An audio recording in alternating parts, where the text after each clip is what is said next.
Hi everyone, welcome back to my channel. My name is Sarah and today I'm doing a video that was inspired by actual Spinster, and that is the most intimidating books on my TBR. I have a lot of books that intimidate me, I can't lie, but I thought I'd start with the physical books, like the ones that I actually own and aren't just like on my Kindle, because I just think physical books are more intimidating anyway.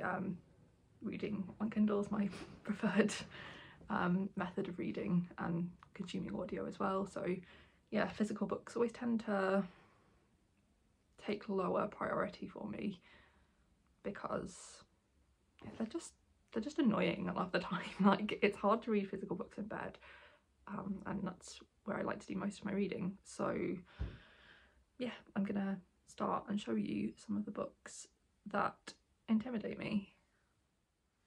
The first book I have here is Palestine by Jo Sacco, and I think this is the book that I've had on my TBR for the longest. My husband bought this for me well over a decade ago. It was when I read Guy Delisle's Jerusalem, and at the time I really enjoyed that, and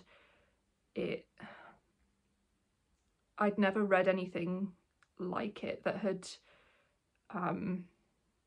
really portrayed Palestine as a victim before.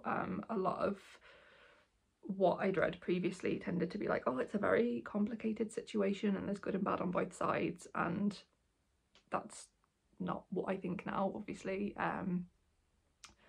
So yeah, he bought that for me because I read that, and I wouldn't necessarily recommend Guy Delisle now. I have a lot of issues with sexism and just the way his subjects are portrayed in his graphic novels.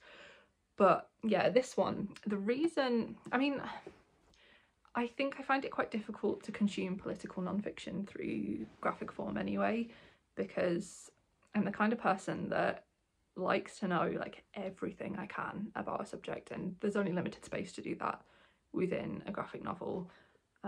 So there's that. There's the fact that it was written in the 90s, I think like early 90s, which is a long time ago, and yeah, I'm not sure sort of how that would compare to sort of how we would discuss things now. I do know that this is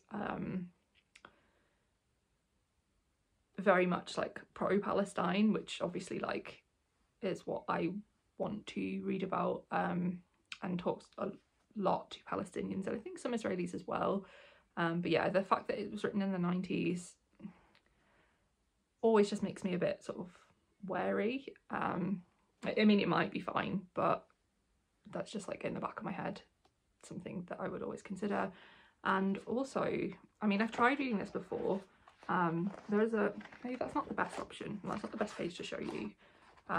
It's just very busy as a novel, as a graphic novel. There's a lot going on, and I remember finding it quite hard to follow, like that in particular. It's just like, where do I even start reading that?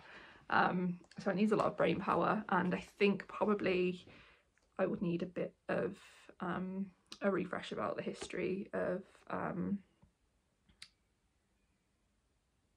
how Palestine was occupied by Israel, and it seems to be more talking to people living through the occupation rather than about how we ended up in this situation. So I think it would require a bit of background reading. So yeah, lots of reasons why I haven't picked it up, but I do really want to read it because it sounds really interesting. So the next book I have is Die Blechtrommel by Günter Grass. This translates as The Tin Drum in English.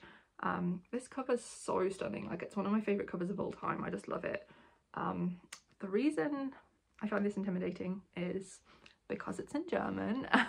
German's my second language and I can read German well enough. I just don't, like, it just takes me longer than reading in English because I don't read in German as much. And it's a beast. It doesn't look that big, but like the font's really, really tiny, and it's just a lot of text. And yeah, it's just, this is a classic, a German classic written in the 50s, I want to say. I think just with like classic literature in general, it's just a bit more intimidating because it's going to be using language that's not necessarily what you're most familiar with. I think particularly for me, reading it in a language that's not my first language, I will find that more challenging. But I do really want to read it. I've wanted to read it for years and years. This follows, I believe anyway, I don't really know a whole lot about this. It's the first in a trilogy, the Danzig trilogy, and we're following a character called Oscar, who is, I think, a psychiatric patient, and he spends his days just sort of like furiously banging this tin drum. He has arrested development and dwarfism, I believe, and like that in itself is just like, okay, how well is, like, how sensitively is that going to be portrayed? Probably not very. So that is something I'm a bit wary about, but overall I think this is one of the books that I'm most excited to read because it leans into my interests a lot. So Gunter Grass was born in Poland and died in Germany, and I think just the topic of German identity is so fascinating to me because it's a country that has only existed in its current entity in my lifetime. Like so it became sort of a reunified Germany when I was alive, so it's like fairly new as a country, but I think it's really fascinating that we talk about a reunified Germany that had never actually been sort of unified in its current state before. Like, it used to be, you know, a lot bigger, and there would be like parts of modern day Poland that were once part of Germany. So I just think that's a really fascinating discussion as part of what I'm writing my thesis on. And yeah, I think I'll really enjoy this, but like with a lot of these books, it's going to take some concentration, so it intimidates me, and I don't want to read in German at the moment because I have very limited brain power.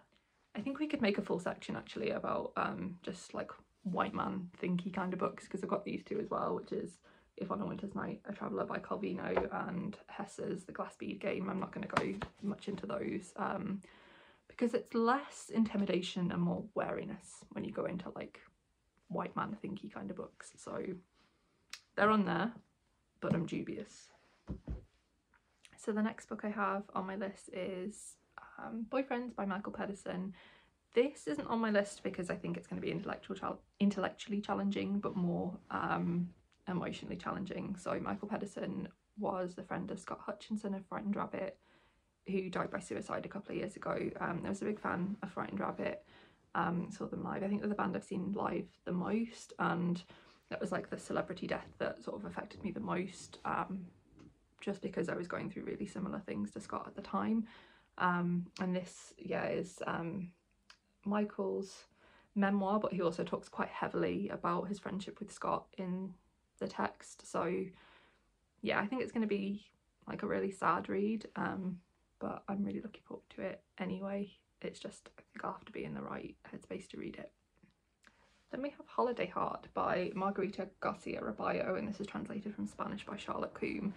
I don't know why I'm so intimidated by this, because I don't think it's a particularly intimidating book. I just haven't got around to reading it. I bought this when it was released in English translation. That was only like 3 years ago, because I'd read Fish Soup by the same author and really loved it. So I was just like, oh, I have to buy this immediately upon its release and read it, and obviously I haven't. But yeah, I really want to, but I don't know what's stopping me, because I know I've read from this author before and really enjoyed it. It's just,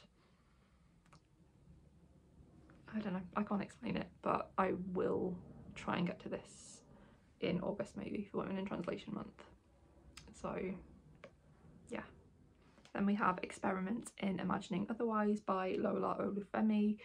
This cover is just like one that shows all the fingerprints. It's just so disgusting, like it looks gross, we'll just ignore that. This is a piece of non-fiction about, yeah, just imagining how we could live differently.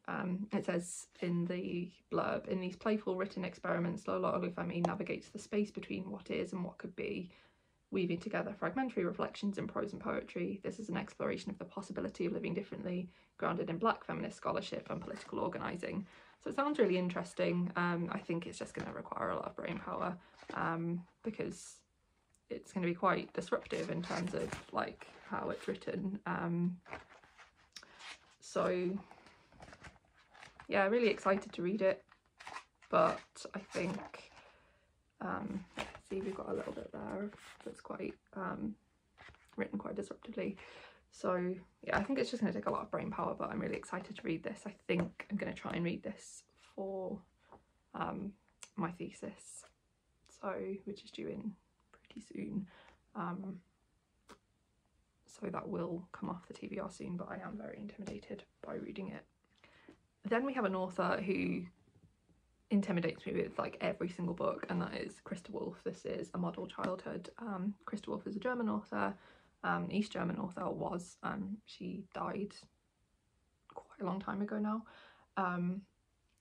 But this is the story of a young girl who grows up in Nazi Germany and really sort of believes in the regime, and then comes to realise as she gets older just how much she didn't understand, and it's her coming to terms with that and trying to make amends for that in a way. I think Christa Wolf is just such a fascinating author. She's what I'm writing my thesis on. It's not this book, I'm writing on her arguably most famous book, Cassandra, but I'm trying to read sort of a lot of her back catalogue to get a good understanding of her as a writer and sort of the themes that she tackles. But yeah, this it's hard to explain Christa Wolf's writing. She takes a lot of inspiration from Virginia Woolf, and therefore has quite a disruptive writing style that can be quite elusive a lot of the time, and you'd be reading it and just be like, I don't understand. And it takes a lot of analysing and studying and learning about her as an author, which is kind of always what you're told not to do. You're told not to conflate author and text, but I think with Christa Wolf you really are encouraged to do that, because so much of her personal life is embedded in these characters, in these texts, and I really love her as a writer, but I find her very difficult to get on with in terms of like the actual reading experience. I think I find her as a person more fascinating than actually enjoying reading her texts, but I need to read this one. Well, I don't need to, I would like to read this before I submit my thesis, just to make sure I've covered as much ground as I can. But yeah, she's an author I would both recommend and not recommend at the same time, if that makes sense. But yeah, love her and think she's fascinating, and will almost definitely read every single thing that she's written in my lifetime. And then finally we have this bad boy, Neil McGregor's Germany Memories of a Nation. I bought this at the exhibition of the same name that I went to probably about a decade ago, and I haven't read it. It's absolutely huge, it's really heavy. You might have realised by now that Germany is one of my special interests. I really love reading everything I can about Germany and its history and identity, and yeah, it's just such a fascinating subject for me, so I do really want to read this, and it has some really lovely photography in it as well, but it's just so big. Like it's covering I've really messed up the cover of this now. I'm going to put it down because it's too heavy, but it's really covering you know, a very vast history and very complex history, and it's going to be quite intense in terms of like, it's going to dump a lot of information on me, and sometimes you're just not in the headspace for that, and I really have to sit down at a desk to read this because it's so heavy, and you know, I want to annotate and make notes and just really enjoy the reading experience. But yeah, it's been about, like I said, 10 years. I should probably get on with reading that. The exhibition I went to was really fascinating at the British Museum, I think it was. Yeah, British Museum. And I bought the book. Did I buy it there, or did I buy it? I think I bought the book to give to my husband for his birthday because I'd bought us tickets to go down to London to see this exhibition, and the book was just like a way of just being like, oh, here's like what we're actually going to do for your main present. But neither of us have read it yet, and we should definitely rectify that. So that's all the books I think on my physical TBR that are the most intimidating to me, for like we've seen various reasons. I'd love to know what books are on your TBR that you find intimidating, or if you're like the kind of person that just isn't intimidated by books. I think that's also like a really fascinating thing to talk about.